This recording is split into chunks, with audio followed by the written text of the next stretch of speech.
Dan hampir semua penangkapan Densus 88 selama 2 dekade itu pasti menemukan kitab-kitab yang namanya kitab-kitab sekunder yang dimulai dari kitab-kitab seperti ini, Pak. Ini namanya kitab Ad-Durar Atsaniyah.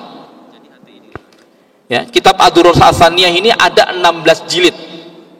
Itu merupakan koresponden sejak Muhammad bin Abdul Wahab mulai mendakwakan tauhid di Jazirah Arab, ya, di Hijaz dan di Najd, ya, sampai kemudian berdirinya negara Saudi. Koresponden itu dikumpulkan, lalu kemudian Raja Faisal di tahun era 50-an itu menunjuk kepada Syekh Qasim An-Najdiyah, ya, untuk kemudian menyusun koresponden-koresponden tersebut. Dan saya bawakan ini ada 16 jilid. Yang saya bawa dari rumah adalah jilid 1 dan jilid 9. Nanti saya bacakan. Nah, kitab-kitab tersebut dibawa, Pak, ya. Kemudian kitab-kitab tersebut menjadikan referensi pasti, ya. Densus 88 ketika menangkap tuh ada kitab namanya Muqarrar Tauhid, ada kitab-kitab yang namanya Sabilun Najah wal Fiqh, ada kitab yang namanya kitab-kitab seperti Ad-Durar Atsaniyah fi Ajwibatin Najdiyah. Dan semua para teror, aksi teror di seluruh dunia, para teroris itu menggunakan buku-buku seperti ini sebagai kitab-kitab panduan. Jadi kalau dikatakan Ustadz itu yang sebetulnya bin Wahab itu adalah Wahab bin Rustum, saya belum pernah membaca kitab-kitab Wahab bin Rustum, ya. Yang kita pakai justru kitab-kitabnya Muhammad bin Abdul Wahab. Di mana letak benang merahnya?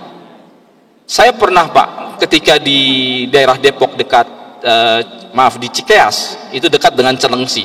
Di situ ada markas dakwah, ya, yang kita kenal adalah kelompok Roja, ya. Dan saya mendengarkan ceramah-ceramah dari mereka. Waktu itu saya baru keluar dari penjara, saya ditahan selama 10 tahun oleh Densus 88. Kemudian saya keluar ketika 2016 awal, ya, karena kasus terorisme. Anda bisa klik di Google tentang Sofyan Sauri, ya, mantan anggota Polri, ya. Ternyata, ya, itu akwal, kutipan-kutipan itu sama sebagaimana persis apa yang pernah saya bawakan dulu. Hanya kemudian kelompok-kelompok salafi ini atau kelompok-kelompok sunnah ini itu masih main di tataran yang namanya kuburan, Pak. Tentang syirik-syirik, kuburan dan sebagainya. Tahlilan, tabaruk dianggap sebagai sebuah ubadul kubur. Sementara kami kelompok-kelompok teroris pada waktu itu sudah mulai mensirik-sirikan yang namanya demokrasi, mensirikkan dan mengkafirkan bangsa dan negara ini karena tidak berhukum dengan upah yang dihukumi oleh Allah Subhanahu wa Ta'ala. Karena kalau kita baca tentang misalnya bukunya Muhammad bin Abdul Wahab, judulnya Risalah Makna Togut. Jadi Togut itu kata beliau itu ada 5. Dan yang ketiga kata beliau adalah manilladzi lam yakum ma anzalallah.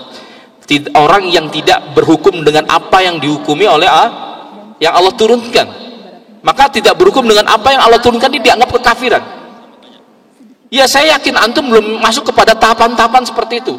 Tetapi ketika antum, ya, kelompok-kelompok ini, ya, dengan berbagai variannya, apakah itu salafi haroki, apakah itu salafi ikhwani, apakah itu salafi yang lain, ya, itu lama-lama mereka masalahnya tidak sepakat di antara mereka. Kelompok-kelompok ini itu menganggap bahwa Muhammad bin Abdul Wahab itu sebagai apa? Sebagai mujaddid. Sehingga nggak ada jaminan kalau antum ikut pengajian yang awalnya intoleransi, baru diajarkan membenci di luar daripada kelompok Anda, bahwa kelompok di luar Anda adalah kelompok yang melakukan bid'ah, maka masih aman. Tetapi ketika dia sudah memperluas referensinya, membaca kitab-kitab seperti ini akan jadi takfir, Pak. Contohnya misalnya saya bacakan.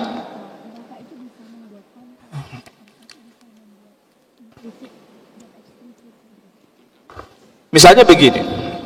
Di sini dikatakan Bismillahirrahmanirrahim. Ini kitab ini, ya,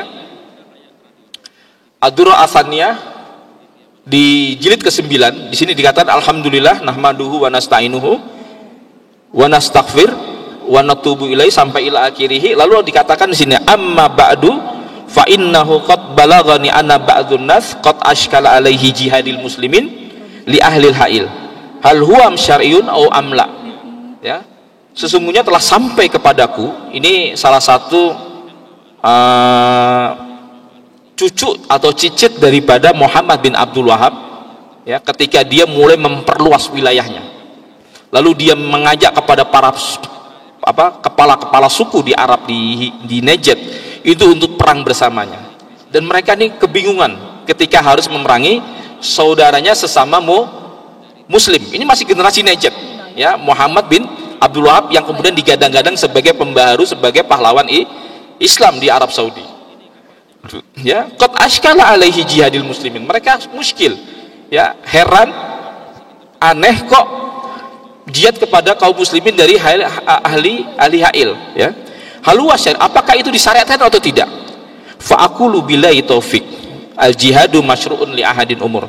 Maka kata beliau ya, cicitnya Muhammad bin Abdul Wahab, bahwa jihad ya itu disyariatkan gitu. Di antaranya adalah karena khurujul an taati waliyul amril muslimin, karena mereka keluar daripada ketaatan daripada waliul amri, karena mereka sudah mengklaim bahwa mereka adalah pemerintahan yang sah. Sebetulnya enggak ya, mereka hasil kudeta, karena pemerintahan resmi wilayah Hijaz dan Najd itu adalah wilayah Arab, wilayah Turki Utsmani ya. Wajibu jihadihi ala jamil ummah, maka diwajibkan berperang atas semua umat Islam yang ada di sana ya, walau kana kharijul musliman, walaupun yang keluar dari ketaatan itu adalah seorang muslim, kama jahidi ala Ali bin Ibnu Abi Thalib radhiyallahu anha alal khawarid, sebagaimana jihadnya Ali bin Abi Thalib kepada orang-orang yang khawarid, yang mana wa huwa ya'taqidu islamihim, yang mana Ali bin Abi Thalib meyakini memerangi khawarid itu adalah masih Islam. Lalu kemudian sampai kepada kata-kata faman lam yukaffir musyrikin min daulati Turkiyah, maka barang siapa yang tidak mengkafirkan orang-orang musyrik daripada daulah Turki, jadi Turki Utsmani itu Pak, itu dikafirkan ya. Aman Abdurrahman ya, yang rumahnya di Cilenyi sini ya, dekat Sumedang, itu beliau memulai basis kelompok JAD itu mulai dari sini Pak, dan diantara kader-kadernya adalah anak-anak STPDN ya, diantaranya Gema Awal Ramadan, Yudi Zulfahri ya, yang nanti mereka terlibat kasus bersama saya ya di Aceh ya. Yudi Zulfahri ditahan 9 tahun, Gema Awal Ramadan dikena 7 tahun setengah, dan Agam Fitriadi 7 tahun setengah. Gema Awal Ramadan waktu kasus Wahyu Hidayat ya tahun 2003 atau tidak salah, ketika di Sukamiskin dia terpapar dengan kelompok Aman Abdurrahman dan dia dihukum selama 8 tahun, dan saya ditahan selama 10 tahun. Itu bermula dari mana? Dari pengajian-pengajian kelompok-kelompok sunnah itu.